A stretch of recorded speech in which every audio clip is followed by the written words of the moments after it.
সবসময় পজিটিভ ভাবতে হবে, কখনো নেগেটিভ ভাবা যাবে না, তাহলে জীবন সুন্দর। তো আসসালামু আলাইকুম, হ্যালো এভরিওয়ান, সবাই কেমন আছেন? নিশ্চয়ই আল্লাহর রহমত সবাই ভালোই আছেন। আজকে আমি আপনাদের সবার পছন্দের রান্না করে দেখাবো। সবাই কম বেশি যেটা পছন্দ করেন, আমারও ব্যক্তিগতভাবে অনেক পছন্দের ট্যাংরা মাছের ভুনা রান্না করব। ট্যাংরা মাছ,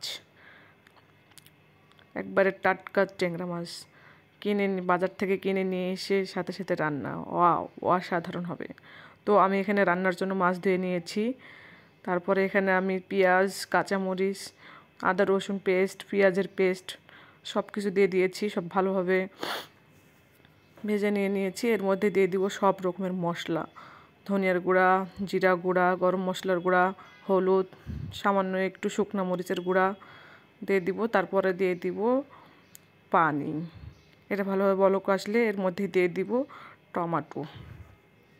টমেটো দিলে অনেক টেস্টি হয় খাবারটা। এখন টমেটোর সিজন, টমেটো না দিলেই না। টমেটো দিয়ে ভালোভাবে মিক্সড করে নিয়েছি।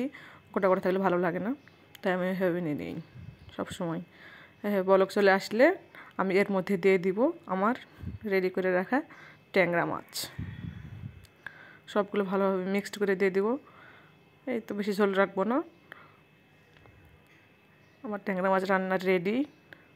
মাশাআল্লাহ, অনেক টেস্টি হয়েছিল, একটু টক টক, টমেটো দিয়েছি যেহেতু, অসাধারণ হয়েছে। তো ট্যাংরা মাছ কার কার পছন্দ কমেন্ট করে সবাই একটু জানাবেন।